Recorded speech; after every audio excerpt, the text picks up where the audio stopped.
الله الرحمن الرحيم. اللهم صل على محمد وآل محمد.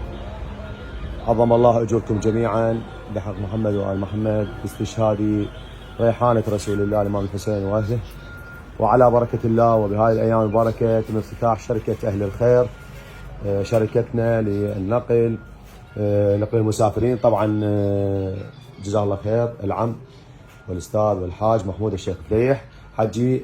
نعزيكم ونعزي الأمة الإسلامية بهذا مصاب الجلل، مصاب أبي عبد الله الحسين، ونبارك لكم بنفس الوقت أن افتتاح بهاي الأيام شركة أهل الخير لنقل المسافرين. شنو عروضكم موجودة حج بهاي الفترة؟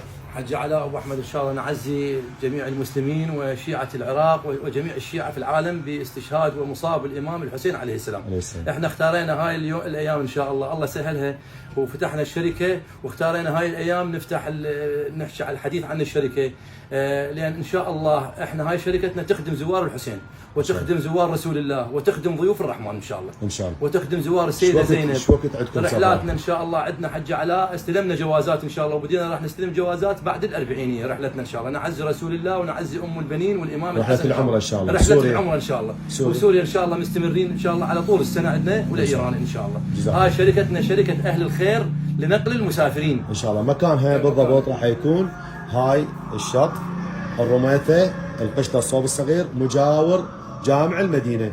نسأل الله التوفيق في خدمة ضيوف الرحمن وضيوف السيدة زينب وجميع السفرات الناخذة إن شاء الله. وحملاتنا حج علاء بالنسبة للعمرة يرافقها المرشد ديني على طول السنة، يعني ما نمشي احنا بدون مرشد ديني إن شاء الله. تمام. وفنادقنا بإبراهيم الخليل بمكة إن شاء الله، بالمدينة المركزية عندنا مرشد الحملة إن شاء الله الشيخ خالد الوائلي وعلاء الشيخ إن شاء الله. يعني رحلة يروح بها علاء الشيخ رحلة يروح بها الشيخ خالد الوائلي إن شاء الله. إن شاء الله إن شاء الله نتمنى الموفقية لجميع الناس والمسلمين. إن شاء الله. ننتظركم، اللي يحب يسافر نكون بخدمتكم. جزاكم الله خير الجزاء. وإن شاء الله شركة الخير راح تقدم لكم الخدمات اللي تعجبكم وتفيدكم إن شاء الله. جزاكم الله خير.